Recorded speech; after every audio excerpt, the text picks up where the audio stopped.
మన వాక్య భాగం పునరుద్ధానుడైన క్రీస్తు శిష్యులతో కలిసిన అనుభవం. శిష్యులతో కలిసినప్పుడు ఆయన అనుభవం గురించి తెలుసుకుందామండి. యోహాను సువార్త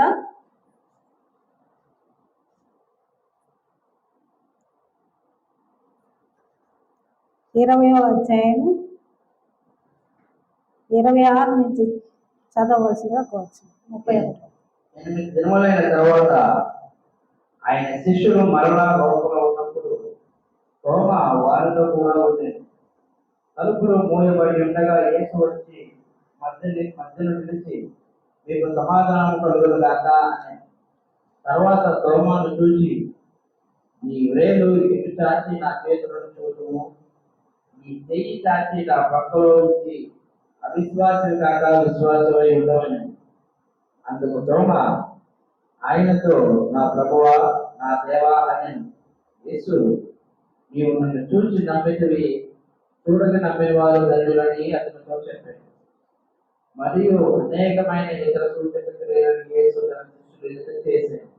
అవి ఈ గ్రంథమందు రాయబడి ఉండలేదు. కానీ యేసు దేవుని కుమారుడైన క్రీస్తు అని మీరు నమ్మునట్లును, నమ్మి ఆయన నామమందు జీవం పొందినట్లు ఇవి రాయబడి. చాలు, థ్యాంక్ యూ. ఏం రాయబడినాయి? యేసు దేవుని కుమారుడైన క్రీస్తు అని మీరు నమ్మునట్లును, నమ్మి ఆయన నామమందు జీవము పొందినట్లును ఇవి రాయబడి. అంటే జీవము ఎవరిలో ఉందండి? దేవునిలో జీవం ఉంది. కాబట్టి ఆ జీవం మన కోసము శరీరధారి అయి ఇక్కడికి వచ్చి మన మధ్య అన్ని త్యాగం చేసి దేవుని రాజ్యంలో మళ్ళా ప్రవేశించాడు. కానీ మనం ఏం చేస్తున్నాం? నమ్మటం లేదు. దేన్ని తోమలాగా నమ్మటం లేదు. ఆయన చేసిన ఏ కార్యాన్ని, ఏ సూచక క్రియను కూడా నమ్మని వారమైపోతున్నాం. అంటే అప్పుడు చూసిన వాళ్ళే నమ్మకపోతే ఇప్పుడు చూడకుండా ఉన్న మనము నమ్మగలమా? కానీ ఇక్కడ దేవుడు ఏం చెప్తున్నాడు? చూడక నమ్మిన వారు ధన్యులు అంటున్నాడు. మనమైతే దేవుడిని నమ్మాము, విశ్వసించాము, సాగుతాము. కానీ ఇక్కడ తోమ నమ్మలే. వేలు పెట్టి చూస్తే కానీ నేను నమ్మను అన్నాడు. అన్నిసార్లు ఆయన బోధించే ఉంటారు, ఎన్నో అద్భుతాలు వాళ్ళ మధ్య చేసే ఉంటారు. కానీ అయినప్పటికీ శిష్యుడు ఆయన గాయపరిచాడు, మళ్ళా తిరిగి గాయపరిచాడు. ఎందుకు? మాటల గాయం ఎక్కువ అంట. శరీర గాయానికంటే కూడా మాటల గాయం ఎక్కువ అంట. మనల్ని ఎవరైనా తిట్టినప్పుడు కొడితే దెబ్బ మాసిపోతుంది, మాట హృదయంలో తెలిసిపోతుంది. అప్పుడు మనసంతా, హృదయం అంతా బాధపడుతుంది. ఆ బాధ ఎక్కడికి పోతుంది? దేవుని దగ్గరికి పోతుంది. పై దెబ్బలు మాసిపోతాయి కానీ హృదయానికి కలిగే బాధ మాత్రం మాసిపోదు. ఎవరన్నా బాధ పెట్టుంటే ఆ బాధ ఎక్కడికి పోతుంది? వాళ్ళ వెనక బాధపడితే మూలిగిన, ఏడ్చిన, ప్రార్థించిన అది దేవుని సన్నిధికి చేరి వాళ్ళకి జవాబు వస్తుంది. వాళ్ళని గాయపరిచిన వాళ్ళకి మాత్రము అక్కడ రాయబడి ఉంటుంది. తర్వాత తీర్పులో మనం నిలబడవలసి వస్తుంది. అందుకే శిష్యుడు ఇక్కడ వేలు పెట్టి చూస్తే కానీ నేను నమ్మను అని.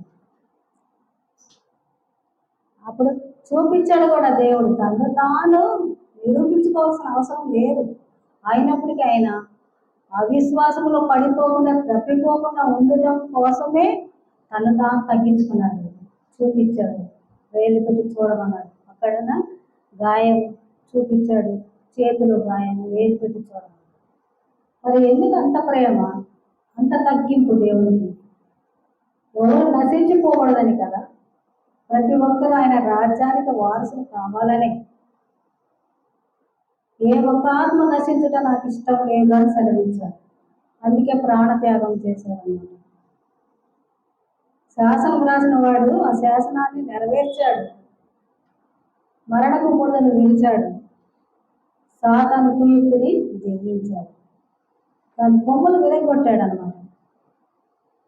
తిరిగి రానయ్యి ఉన్నాడు మన ప్రభువు. మనం నమ్ముతామా? నేను వస్తాను అంటున్నప్పుడు నమ్ముతాను. నమ్మాలి కదా.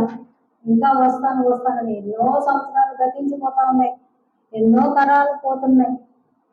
అయినప్పటికీ దేవుడు రావటం లేదు కదా, ఇది సహజం. సృష్టి అంతా సహజం. పుడతా ఉంటారు, పోతా ఉంటారు అనుకుంటారు. కానీ తీర్పులో ఒక రోజు మనకి ఉంటుంది అనేది మాత్రం ఎవరు గ్రహించరు. మానవులందరూ ఒకేలా సృజించాడు, ప్రేమించాడు. వాళ్ళ మార్గాలు ఎన్నుకుంటూ ఏర్పాటు చేసుకుంటూ సాగిపోతా ఉన్నారు. అంత కక్ష, ఏసైన సిలువేసిన స్థితి చూస్తే ఎంత కఠినుల అన్నారు. ఆ కఠినత్వం ఇప్పటికీ సాగుతుంది కదా మనిషి పట్ల. మనం గమనిస్తూనే ఉన్నాం. ఆయన రాకడ దగ్గరయ్యాక ఇంకా ఘోరమైనవి వింటున్నాం, చాలా భయంకరమైనవి చూస్తున్నాం. అయినప్పటికీ మనము గ్రహించాం. ఈ గ్రంథంలో రాయబడ్డవి తక్కువే, కానీ అయినప్పటికీ వాటిని కూడా అనుసరించలేకపోయాడు. ఎన్నో అద్భుతాలు చేశాడు దేవుడు, ఎన్నో సూచక్రియలు చేశాడు, నమ్మించాలని అంత ప్రయాసపడ్డాడు.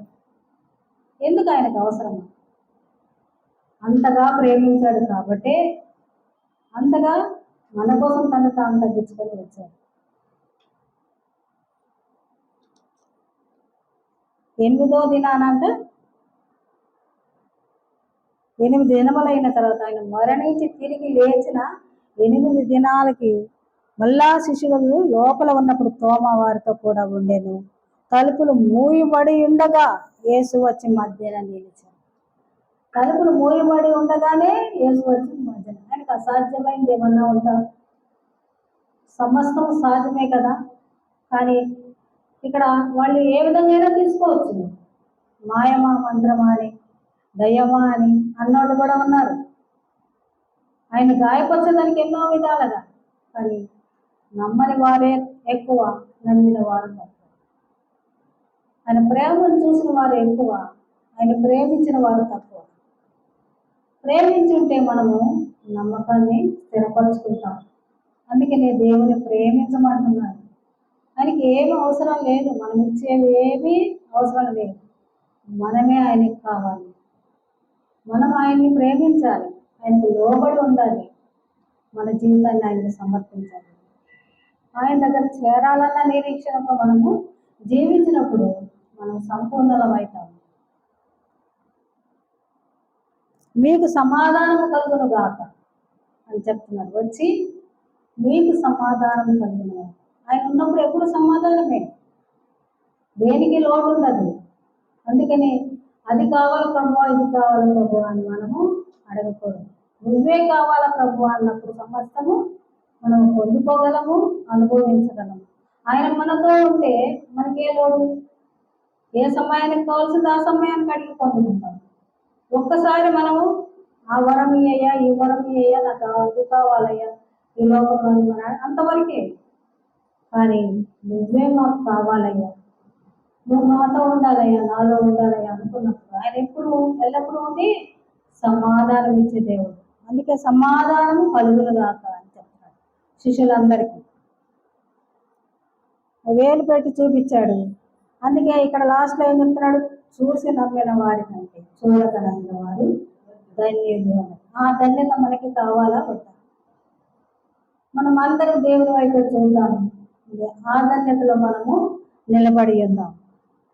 తోమ పోగొట్టుకున్నాడు అది, కానీ మనము ఆయన శిష్యులుగా మనము ప్రతి ఒక్కరము ఆయన ఏర్పాటు చేసుకున్న జనాంగమే. ఆ జనాంగంలో ఆ శిష్యరికం అనేది మనకు వర్తిస్తుంది. కాబట్టి పేరు పెట్టి పిలిచిన వారు చాలా మంది ఉంటారు. కాబట్టి ఆయన వాడుకునే వాళ్ళు ఉంటారు, ఏర్పాటు చేసుకుని రక్షించుకునే వాళ్ళు అందరం ఆయన బిడ్డలమే. మార్గాలు వేరు, పరిస్థితులు వేరు, పనులు వేరు కావచ్చు. అందరినీ ఒకేలాగే ప్రేమించే దేవుడు కాబట్టి ఆ ప్రేమను మనం అందరం పొందాలి. కాబట్టి మనము దేవుని ప్రేమిద్దాం, దేవునికి లోబడి ఉందాం. యోహాను సువార్త 20:13 నుంచి 25 వరకు చదువుతాం. అమ్మా, ఎందుకు ఏడ్చుచున్నావని ఆమెను అడగగా, ఆమె, నా ప్రభువును ఎవరో ఎత్తుకుని పోయేది, ఆయనను ఎక్కడ ఉంచునో నాకు తెలియలేదని చెప్పాను. ఆమె ఈ మాట చెప్పి వెనుక తిరిగి యేసు నిలిచియుండుట చూచును కానీ ఆయన యేసు అని గుర్తుపట్టలేదు. యేసు, అమ్మా, ఎందుకు ఏడుస్తున్నావు, ఎవరిని వెతుకుతున్నావు అని ఆమెను అడగగా ఆమె ఆయన తోటమాలి అనుకుని, అయ్యా, నీవు ఆయనను మోసుకొని పోయి ఎడలా ఆయనను ఎక్కడ ఉంచుకో నాతో చెప్పు, నేను ఆయనను ఎత్తుకుని పోవద్దని చెప్పాను. యేసు ఆమెను చూసి మరియా అని పిలిచాను. ఆమె ఆయన వైపు తిరిగి ఆయనను ఎత్తి పాచుతో రబ్బూని అని పిలిచాను. ఆ మాటకు బోధకుడని అర్థం. యేసు ఆమెతో, నేను ఇంకనూ తండ్రి ఎదురు ఎక్కిపోలేదు కనుక నన్ను ముట్టుకొనవద్దు. అయితే నా సహోదరుని ఎదుగు వెళ్ళి నా తండ్రియు మీ తండ్రియు నా దేవుడును మీ దేవుడునైన వారిని ఎదుగు ఎక్కిపోతున్నానని వారితో చెప్పమని. మత్సరే మరియు వచ్చి నేను ప్రభువును చూసి ఆయన నాతో ఈ మాటలు చెప్పిన శిష్యులకు తెలియజేశారు. ఆదివారం సాయంకాలం శిష్యులు యోధులకు భయపడి తాము కూడి ఉన్న ఇంటి తలుపులు మూసుకుండగా యేసు వచ్చి మధ్య నిలిచి, మీకు సమాధానం కలుగును కాక అని వారితో చెప్పాను. ఆయన చెప్పి వారి తన చేతులతో పట్టుగా శిష్యులు ప్రభువును చూసి సంతోషించింది. అప్పుడు యేసు, మరలా మీకు సమాధానం కలుగును కాక, తండ్రి నన్ను పంపిన ప్రకారము నేను మిమ్మల్ని పంపుతున్నానని వారితో చెప్పాను. ఆయన ఈ మాట చెప్పి వారి మీద ఊది పరిశుద్ధాత్మను పొందిరి.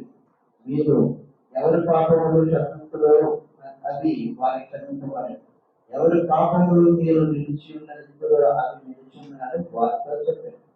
యేసు వచ్చినప్పుడు 12 మందిలో ఒక్కడైనా దిదుమా అనబడిన తోమా వారితో లేకపోయింది కనుక తక్కిన శిష్యులు మేము ప్రభువును చూస్తున్నామని అతనితో చెప్పగా, అతడు, నేను ఆయన చేతుల్లో మేకులు గుర్తులు చూసి నా వేలును ఆ మేకుల గుర్తులో పెట్టి నా చెయ్యి ఆయన పక్కలో ఉంచితేనే కానీ నమ్మనని వారితో చెప్పారు. ఇది మనము 25వ వచనం నుంచి మళ్ళీ చదివాము, కానీ ఇది ముందు యేసయ్య వాళ్ళతో లేచిన దినాన మరియమ్మతో తర్వాత శిష్యులతో కనిపించి సమాధానం ఆయన నోటి నుంచి వచ్చింది ఏంటి? సమాధానం అనే మాట. సమాధానంగా ఉండండి, సమాధానాన్ని పొందుకోండి. అది మనకి సమాధానం లేని ఎడల మనము దేన్ని జయించలేము. అందుకనే దేవుడు చెప్పేది సమాధానం కలుగును గాక అంటున్నాడు. ఆయన చిత్తాన్ని దేవుడు యేసయ్య నెరవేర్చి ఉన్నాడు. ఇక్కడ మనం సమాధానంతో సాగిపోమంటున్నాడు.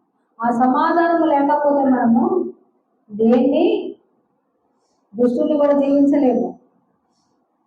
మనలో కోపం అనేది రేగుతుంది. కోపం ఎవరిది? సాతానుది. కాబట్టి ఆ కోపాన్ని మనం జయించలేకపోతే, సమాధానంగా ఉండలేకపోతే, సమాధానం పరచలేకపోతే మనం దేవునికి దూరం అయిపోతాం. అందుకని ఇక్కడ మరియమ్మ ఎంతో ప్రేమించింది కాబట్టి తను ఒంటరిగా అక్కడ నిలిచిపోయి యేసయ్యని చూడాలనే ఆశతో, అక్కడ లేడే, ఎక్కడికి పోయాడు, కనీసం చెప్పు, తోటమాలంతా నన్ను చెప్పయ్యా, నేను మోసుకొని పోతాను అంటే తన బలమేగా పాటింది అనేది కూడా తను గ్రహించలేకపోతుంది. మోసుకొని పోతాను నేను. ఎంత నిశ్చయత చూడు నా తండ్రిని. కాకపోతే ఇక్కడ చెప్పిన మాటలు నమ్మలే, తిరిగి లేస్తాడు అనే మాట మర్చిపోయి మరియమ్మ ఆయన శక్తిని కూడా ఆ సమయంలో మర్చిపోయి ఆ మాట పలుకుతుంది అనమాట. ఎక్కడ పెట్టారో నాకు చెప్తే నేను పోతానని చెప్తాను. ఎందుకంటే తనంతా సమర్పిస్తూ, అంటే దేహాన్ని కూడా వదిలిపెట్టే ఇది ఆమెకి లేదనమాట. అందుకోసమే దేహాన్ని చూపిస్తే నేను మోసుకొని వెళ్ళిపోతాను, నా ప్రభుని నేను భద్రపరుచుకుంటాను, లేస్తాడన్న నమ్మకం ఉందేమో, లేచాడని మాత్రం గ్రహించలేకపోయింది. అప్పుడు యేసయ్య తను తాను ఇంకా ఇది చేసుకోలేకపోయాడు.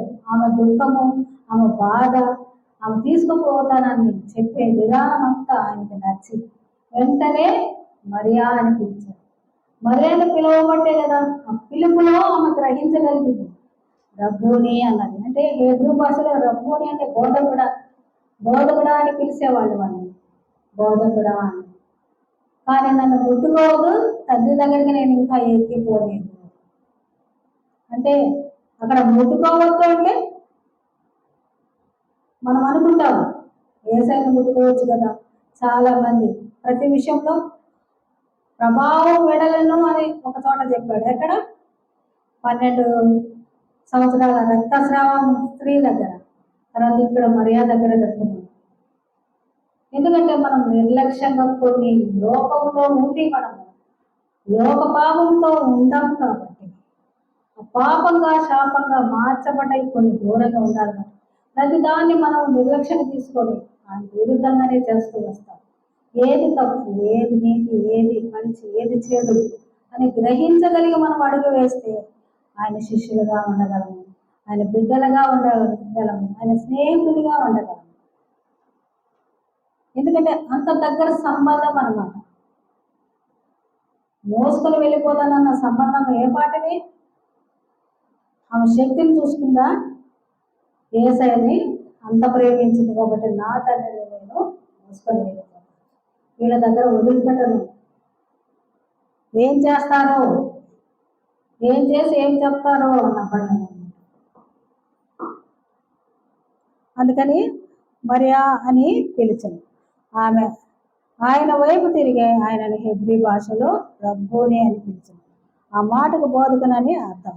యేసు ఆమెతో, నేను ఇంకనో తండ్రి యొద్దకు ఎక్కిపోలేదు కనుక నన్ను ముట్టుకొనవద్దు. ఎందుకంటే మహామహిమలో పరిశుద్ధత, అక్కడ పరిశుద్ధుడు పరిశుద్ధుడు అనే పదము తప్పితే ఇది దేనికి ఆస్కారం ఉన్నదండి. అక్కడ దూతల చేతను భక్తుల చేతను కొనియాడబడే పరిశుద్ధుని స్వరం అక్కడ ఒకటే ఉంటుంది. ఇది ఏవి ఈ కార్యాలు ఉండవు. యేసయ్య లోకానికి వచ్చి మన కోసం ఎంతో ప్రేమించి ఎన్నో తగ్గించుకొని చేశాడు. ఎందుకు? దేవుణ్ణి, నువ్వు దేవుడు కాబట్టి ఏమైనా మేమైతే చేయలేమంటాం కాబట్టి నేను చేసి చూపించి ఆ మార్గంలో నడవండి అని చెప్పేదానికోసమే ప్రతిదీ జయించున్నాడు. అన్నింటినీ జయించి సమాధానం పడ్డాడు ఆయన అందరితో. అందుకే సమాధానం కలుగునుగాక అని చెప్తున్నాడు. ఆ సమాధానంలో మనం సాగిపోకపోతే దేవునితో మనము చేరలేము. ముట్టుకొనవద్దు. అయితే నా సహోదరుల యొద్దకు వెళ్ళి నా తండ్రియు మీ తండ్రియు నా దేవుడును మీ దేవుడినైనా వారి యొద్దకు ఎక్కిపోతున్నానని వారితో చెప్పు. నా తండ్రియు మీ తండ్రియు అని అక్కడ వేరు చేయకుండా అంతా జయించి ఉన్నాడు కాబట్టి ఇంకా నా బిడ్డని నేను సంపాదించుకుంటాను. ఆ పాపపు తెర చిరిగిపోయింది, నా బిడ్డలుగా స్వీకరించుకొని నేను అక్కడికి తీసుకుపోగల హక్కులు సంపాదించాను.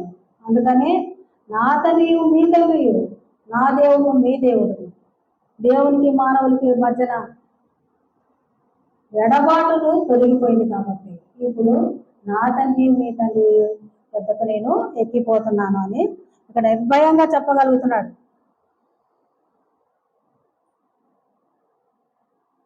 నేను ప్రభువుని సూచితునని ఆమె చెప్పినప్పుడు కూడా శిష్యులు నమ్మలేని స్థితి.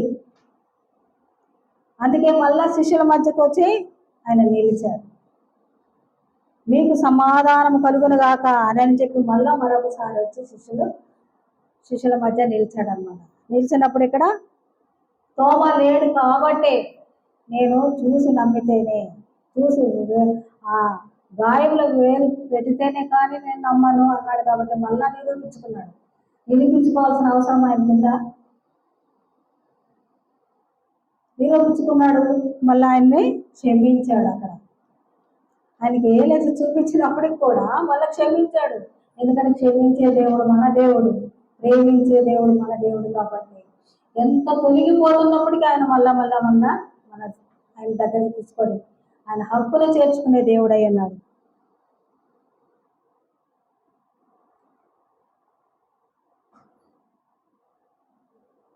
యేసు మరలా మీరు సమాధానం కలుగును గాక, తండ్రి నన్ను పంపిన ప్రకారం నేను మిమ్మల్ని పంపుచున్నాను వారితో చెప్పాను. ఆయన ఈ మాట చెప్పి వారి మీద ఊది పరిశుద్ధాత్మను పొందుడి. మీరు ఎవరి పాపములను క్షమింతురో అవి వారిని క్షమింపబడును, ఎవరి పాపముల మీద నిలిచి ఉండమని నీతులు అవి నిలిచి ఉండనని వారితో చెప్పాను. ఎందుకంటే వాళ్ళకి అధికారం ఇచ్చాడు, పరిశుద్ధాత్మను కూడి అధికారము శిష్యులకు కూడా ఇచ్చాడు. పరిశుద్ధాత్మను పొందుకున్న వారు వాళ్ళు ఎవరిని క్షమించారో వాళ్ళు క్షమింపబడ్డారు, ఎవరిని వదిలిపెట్టారో వాళ్ళు శిక్షకు అర్హులయ్యారు. ఎందుకంటే వాళ్ళకు బోధించాడు, వాళ్ళని బోధించమని చెప్పాడు, వాళ్ళని నడిపించాడు, వాళ్ళని నడిపించమని చెప్పాడు. అందుకని అన్ని భారం వాళ్ళపై పెట్టాడు. ఎందుకంటే ఆయన పని పూర్తయిపోయింది, ఆయన తిరిగి వెళ్తున్నాడు కాబట్టి శిష్యులకు భారం పెట్టాడు, బాధ్యతను అప్పగించాడు. ఆ బాధ్యత మనందరి మీద కూడా లేదా? ఆయన అవయవములైన మనందరి మీద ఆ సువార్త చాటేది ఇది మనకు లేదా? యేసయ్యే నిజమైన దేవుడు అని మనం చెప్పగలగలేదా? ఒకళ్ళ ప్రాణం తీస్తారా? ఆ ప్రాణం మనకేమి శరీరమే కదా, మన ఆత్మ నశించిపోదు, సరాసరి దేవుని దగ్గరికి పోతుంది. శరీరం బలహీనమే, ఆ క్షణంలో బలహీనపడవద్దు. ఏ స్థితిలోనైనా దేవుని ఆనుకొని మనము నిశ్చంతగా ఉండాలి. ప్రతి సమయం దేవుంది.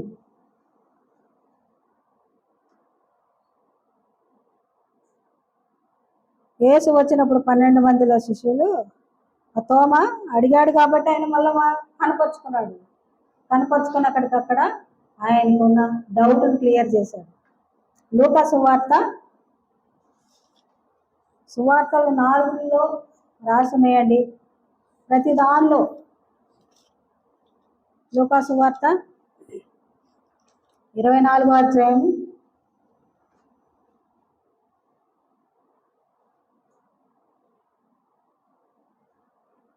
29 నుంచి 32 వరకు.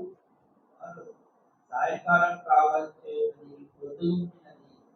మాతో కూడా ఉండమని చెప్పి ఆయన బలవంతం చేసే కనుక ఆయన వారితో కూడా ఉండటకు లోపలికి వెళ్ళి ఆయన వారితో కూడా భోజనం చేస్తున్నప్పుడు ఒక రొట్టెను పట్టుకొని స్తోత్రం చేసి దాన్ని పిలిచి వారికి పంచిపెట్టగా వారి కన్నులు తెరవబడి ఆయనను గుర్తుపట్టి అంతటా ఆయన వారికి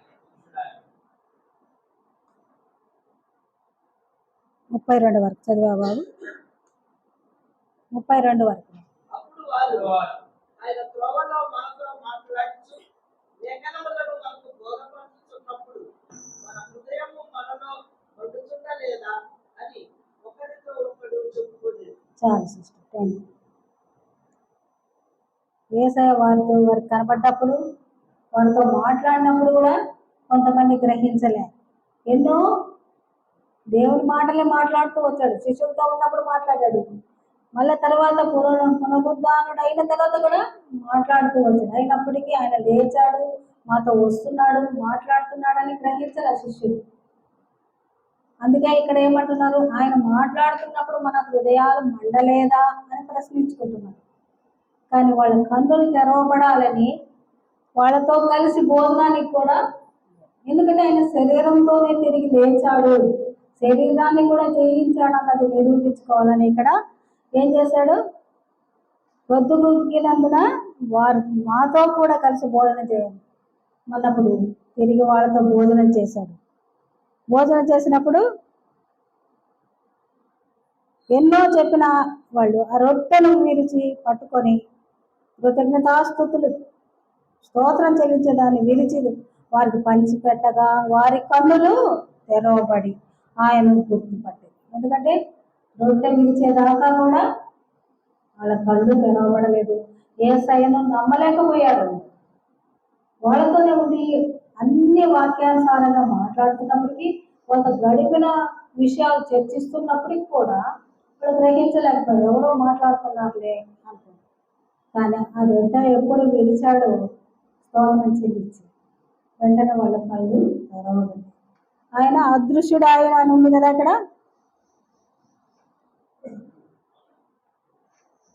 ఎక్కడ బాబు అది?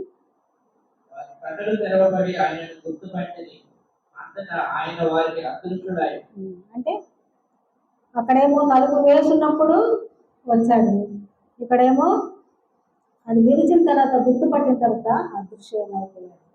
దేవునికి ఏదైనా అసాధ్యము కాదనేది మనం తెలుసుకోవాలి. సమస్తము సాధ్యమే ఆయనకి. ఏ రూపంలో మన చెంతకు రావచ్చు. అందుకనే నేను ఆకలి కొని ఉండగా నాకు ఆహారం ఇవ్వలేదు, నేను దాహం కొని ఉండగా నాకు దాహానికి ఇవ్వలేదు అని ప్రశ్న ఎందుకు వేశాడు దేవుడు? ఏ రూపంలో వచ్చి పరీక్షించదలుచుకుంటే విశ్వాసిని పరీక్షించగలడు. మన కఠిన హృదయాన్ని పరీక్షించాలని ఆయనకి ఇష్టపడి, ఎందుకంటే మార్చాలన్న ఉద్దేశంతోనే. అప్పుడు నువ్వు నీళ్ళు అడిగితే నేను ఎవరికి ఎప్పుడు ఇవ్వలేదు, నువ్వు ఎప్పుడు వచ్చావు, నా నిమిత్తం ఎవరికి ఇచ్చినా అన్నప్పుడు వాళ్ళల్లో కూడా ఆయన మార్పులో రావచ్చు కదా. ఇక్కడ అదృశ్యుడాయను వాళ్ళతో కలిసి బోధనం కూడా చేశాడు. మరి ఇంకా మన మధ్య సంచరిస్తాడనే నమ్మకం ఉండదా? పునరుద్ధరణైన దేవుడు మళ్ళా తిరిగి మన దగ్గరికి వస్తాడు, మనతో కలిసి తిరుగుతాడు, మనలో అన్ని చూస్తాడు, చేస్తాడనేది మనకి తెలియాలి కదా. ఆయన శరీరధారిగానే వెళ్ళాడు. పరిశుద్ధాత్మ దేవుడు ఎప్పుడు ఉంటున్నాడు. మరి పరీక్షించడానికి, పరీక్షించినప్పుడు ఆ పరీక్షలో నెగ్గేదానికి మనం ఎప్పుడు స్థిరమై ఉండాలి. అందుకనే ఆ ఏ విషయంలో కూడా మనము తప్పిపోయే వారంగా ఉండకూడదు. ప్రతి పరీక్షలో నెగ్గే వారంగా ఉండాలి. మనల్ని మనము విశ్వాసంలో నిలబెట్టుకోవాలి, నిరీక్షణలో సాగిపోవాలి. ఏ క్షణంలో దూరపడుతుంది, ఏ క్షణంలో దేవుడు రండి నా దగ్గరికి అన్నప్పుడు ఎంతకాలం విశ్వాస జీవితం జీవించిన ఆ క్షణంలో అక్కడ మెలుగుగా ఉండండి అని శిష్యులకు చెప్పాడు. గెత్సేమనే జయించండి అన్నాడు మంత్రులు. ఇక్కడ కూడా మనల్ని మెలుగుగా ఉండండి అని హెచ్చరిస్తూ ఉన్నాడు.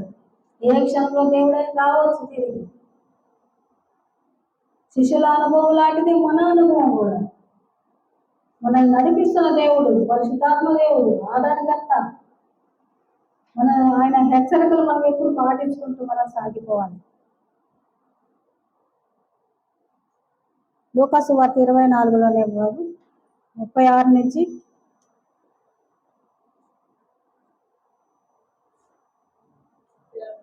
41 వరకు. వారు ఇలాగ మాట్లాడుతుండగా ఆయన వారి మధ్యలో నిలిచి మీకు సమాధానం బాగుందని వారితో అని. అయితే వారు దిగులు పడి భయక్రాంతులై భూతము తమకు కనబడేదని తనని. అప్పుడు ఆయన, మీరెందుకు కలవరపడుతున్నారు? మీ హృదయములలో సందేహం పొందనేలా? నేనే ఆయనను అన్నట్టు నా చేతులను నా పాదములను చూడండి, నన్ను పట్టి చూడండి. నాకున్నట్టుగా మీరు చూస్తున్న ఎముకలను మాంసమును భూతము ఉండవని చెప్పి తన చేతులను పాదములను వారిని చూపింది. అయితే వారు సంతోషం చేత ఇకను నమ్మక ఆశ్చర్యపడుతుండగా ఆయన ఆయన ఇక్కడ మీ యొద్ద ఏమైనా ఆహారం కలదా అని వారిని అడిగింది. వారు కాల్చిన చేప ముక్కలు ఆయన ఇచ్చి ఆయన దాన్ని తీసుకుని వారి ఎదుట భుజించింది. చాలు బాబు, వారి ఎదుటనే భుజించాడంట. ఎందుకంటే ఇంకా ఏ దయ్యమో వచ్చిందని, భూతమో వచ్చిందని చెప్పి భయపడుతున్నారు శిష్యులు. సందేహపడుతూనే ఉన్నారు. ఎంతసేపు వాళ్ళ సందేహమే. ఎన్ని అద్భుతాలు, ఎంత ప్రేమ చూపించినా దేవుణ్ణి మనము ఎన్ని చేసినా నువ్వు చేయలేదు అనే కాడికే వస్తాం మనమైతే. కానీ అదే విధంగా శిష్యులు కూడా ఎన్ని చూసినప్పటికి కూడా, ఆయన వచ్చి ఎదురుగా నిలిచినప్పుడు కూడా ఆయన సహవాసంలో గ్రహించలేని స్థితి. ఎందుకంటే నమ్మిక లేని స్థితి. ఆ నమ్మకం వాళ్ళకి తక్కువగా ఉంది కాబట్టి. అందుకనే భూతానికి ఉండవు, ఎముకలు ఉండవు అని ఆయన క్లియర్ చేశాడు. చూడండి, కావాలంటే నన్ను పరీక్షించుకోండి. అందుకే వాళ్ళని ఆహారం అడిగాడు. అడిగినప్పుడు చేపను, కాల్చిన చేపను ఇచ్చారంట. వాళ్ళ ఎదుటనే భుజించాడు. ఎన్నిసార్లు దేవుడు నిరూపించుకోవాల్సి వచ్చింది. దేవుడిని నేను అని నిరూపించుకోవాల్సి వచ్చింది ఫస్ట్. మళ్ళా నేను మీ రక్షకుడిని, నేను వచ్చాను మిమ్మల్ని రక్షించుకోవడానికని కూడా, తిరిగి లేచాను మీకోసం నా ప్రాణం పెట్టానని కూడా నిరూపించుకోవాల్సిన స్థితి. 12 మంది సహవాసంలో 11 మంది ఇప్పుడు ఉండేది. ఆ 11 మందికి కూడా ఎన్నో మార్లు కనబడి వాళ్ళతోటి వెళ్ళే లోపల, ఆరోహణమయ్యే లోపల దేవుని దగ్గరికి వెళ్ళిపోయాలో ఎన్నోసార్లు నిరూపించుకోవాల్సిన స్థితి ఏర్పడింది. ఆయనకి ఎంత హృదయ వేదన ఉంటుందని చెప్పండి. శారీరకంగా అంత వెలుగొట్టుబట్టి నలగొట్టుబట్టి ప్రాణాన్ని అర్పించిన దేవుడు, తిరిగి కొనుక్కున్న దేవునికి మళ్ళీ మీరు నమ్మకపోతే ఎంత బాధ వేదన ఉంటుంది. మనం ఏదైనా పని నమ్మకంగా చేసామనుకోండి, మనం చెప్తా ఉంటాం వాళ్ళకి, చెప్పినప్పుడు నన్ను ఎందుకు నమ్మటం లేదు వీళ్ళని అంత హృదయ వేదన ఉంటుంది మనకి. ఒక మాట విషయంలోనే మనకి అంత ఉంటే తన ప్రాణం పెట్టి మళ్ళీ అంత ఇది చేసి తిరిగి తన సర్వాన్ని కొనుక్కున్న దేవునికి ఎంత ఉంటుంది. అన్ని విషయాలను నిరూపించుకుంటూ ప్రతి విషయంలో శిష్యులతో సహవాసం చేస్తూ వచ్చాడు. మళ్ళీ తిరిగి వెళ్ళే వరకు లూకా సువార్త మార్కు సువార్త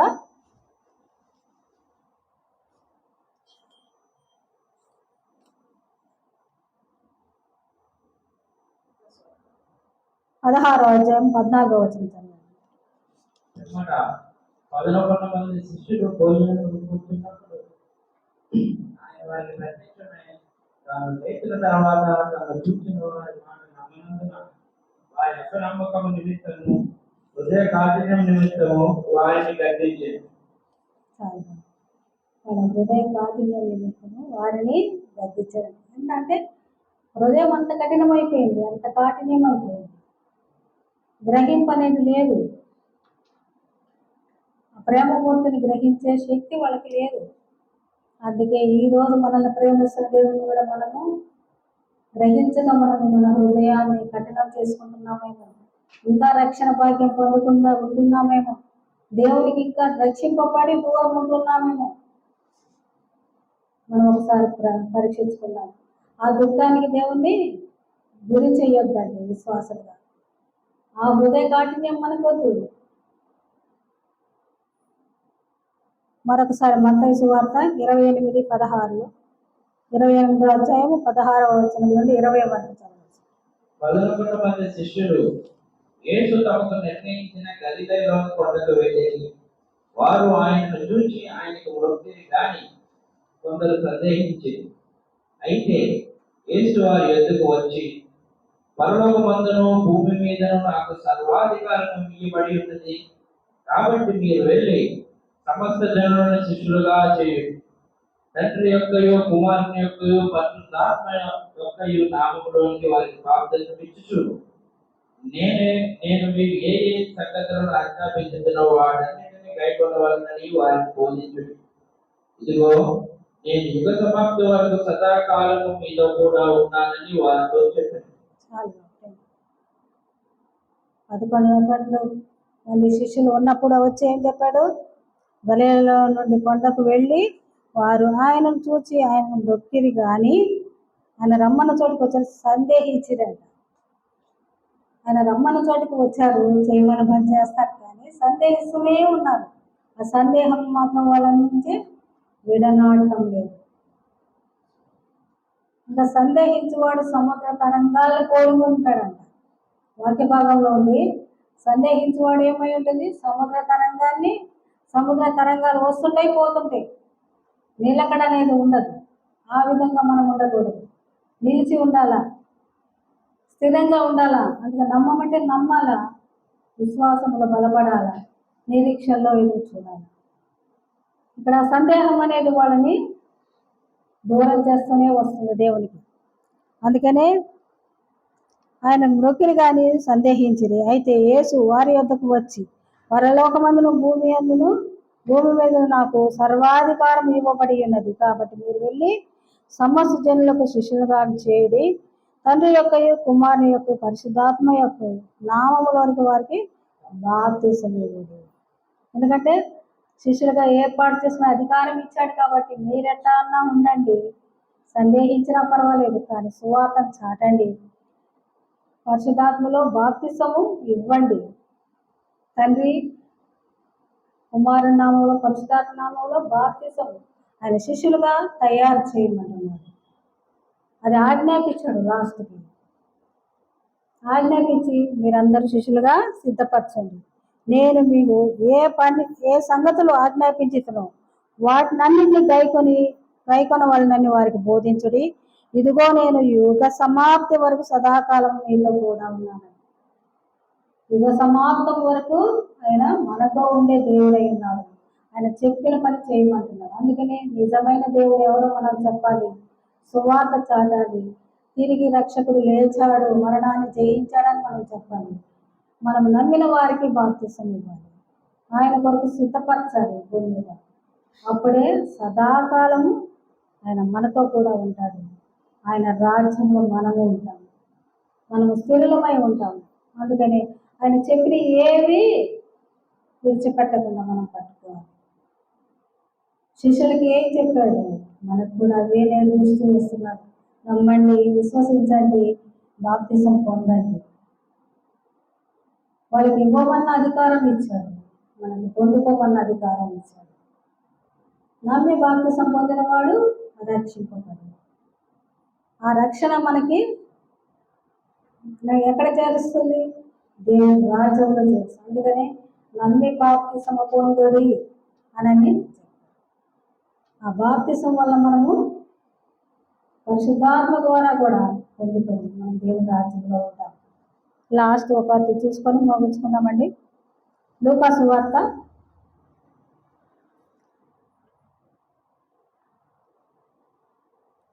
24వ అధ్యాయము 50వ వచనం నుండి 53 వరకు చదువుతున్నారు. వారిని ఆశీర్వదించుచుండగా 50 నుండి 53 వరకు. తరువాత ఆయన బేతనియ వరకు వారిని తీసుకొని పోయి చేతులెత్తి వారిని ఆశీర్వదించారు. వారిని ఆశీర్వదించుచుండగా ఆయన వారిలో నుండి ప్రత్యేకింపబడి పరలోకములకు ఆరోహణుడాయెను. వారు ఆయనకు నమస్కారం చేసి మహా ఆనందముతో యెరూషలేముకు తిరిగి వెళ్ళి ఎడతెగక దేవాలయంలో ఉండి దేవునికి స్తోత్రం చేయుచుండిరి. శిష్యులతో ఏం చేశారండి, వాళ్ళని తీసుకొని వెళ్ళి కొండ దగ్గర ఆరోహణ వాళ్ళ ముందే అయ్యాడు. ఎందుకు? లేచినప్పుడు ఎవరు చూడలేదు కాబట్టి నమ్మలేదు, సందేహించారు. ఆరోహణం అయ్యేటప్పుడు శిష్యుల ముందే ఆరోహణం అయ్యాడు. అందుకనే వారు ఆనందంతో నమస్కారం చేసి మహా ఆనందంతో యెరూషలేముకు తిరిగి వెళ్ళి ఎడతెగక దేవాలయంలో ఉండి దేవుడికి స్తోత్రాలు చేయుచుండిరంట. అప్పుడు ధైర్యం వచ్చింది వాళ్ళకి.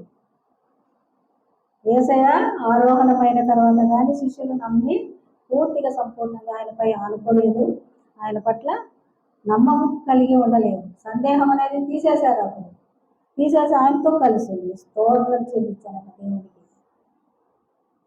ఆరోహణము అక్కడ ఎదురుగా ఆశీర్వదించి వారిని ఆశీర్వదించిన వెంటనే, అంటే దేవుని ఆశీర్వాదం అంటే మనం అనుకుంటాం ఆశీర్వాదం ఏముంది అనుకుంటాం. ఆశీర్వాదంలోనే దాగి ఉందండి అంత సమస్తం. ఆయన ఆశీర్వదించినప్పుడే సమస్త వాళ్ళు పొందుకున్నారు, ఆయనపై ఆనుకున్నారు.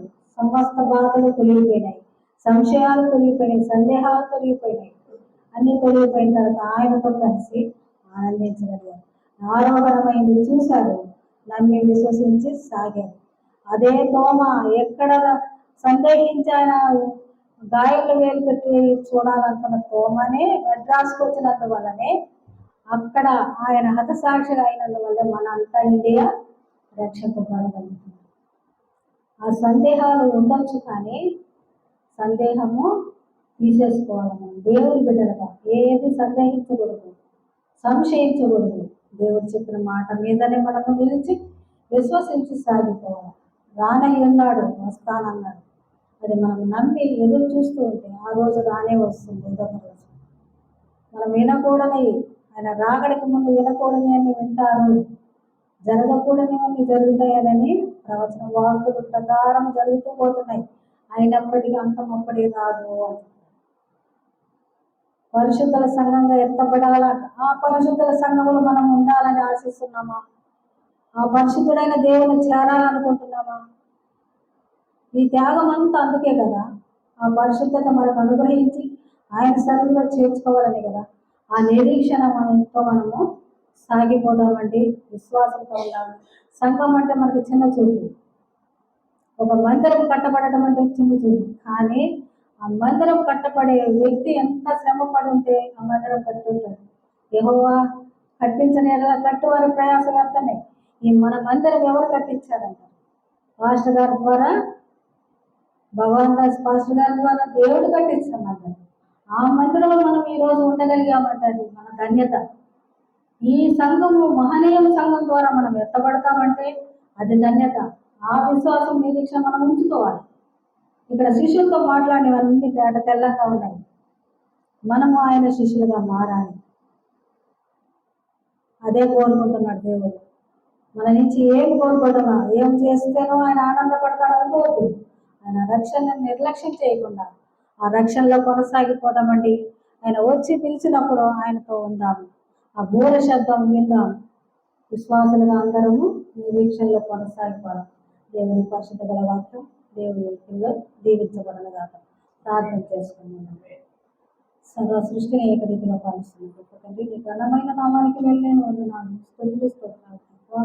మీ ప్రేమను మేము నిర్లక్ష్యం చేయకుండా మేము తండ్రి నమ్మిక లేని వారము కాకుండా, తండ్రి సందేహించే వారని కాకుండా ప్రతి విషయంలో మమ్మల్ని నిలబెట్టమని అడుగుతున్నాను. నమ్మకము విశ్వాసంలో బలపరచండి. నిరీక్షణతో కొనసాగే శక్తిని అనుగ్రహించండి అయ్యా. ఈ లోకాన్ని మోసాన్ని అన్నింటినీ నమ్మకుండా మా శరీరాన్ని సాతాన్ని అన్నింటినీ తండ్రి మేము పక్కన పెట్టి కేవలం మా స్వరక్షణ కోసం, మా ఆత్మరక్షణ కోసం మేము ప్రయత్నిస్తూ ముందుకు సాగిపోయే శక్తి మాకు అనుగ్రహించండి. ఆత్మ స్థిరమైందయ్యా, శరీరం బలహీనమైంది. ఆ శరీరాన్ని జయించే శక్తి మీరే అనుగ్రహించగలరు నాయన. మనసు మీద అధికారం మాకు అనుగ్రహించండి. సాతానుడు ఎన్నిసార్లు పడగొట్టాలనుకుంటున్నాడు ప్రతి వ్యక్తి మీరు నిలబెట్టి మీ రాజ్యానికి వారసుగా చేసుకోమని వాక్యాలు ఫలించుటకు సహాయం చేయించండి. వారిలో రానైన యేసుక్రీస్తు పేరట వేడుకుంటున్నాను తండ్రి. ఆమేన్.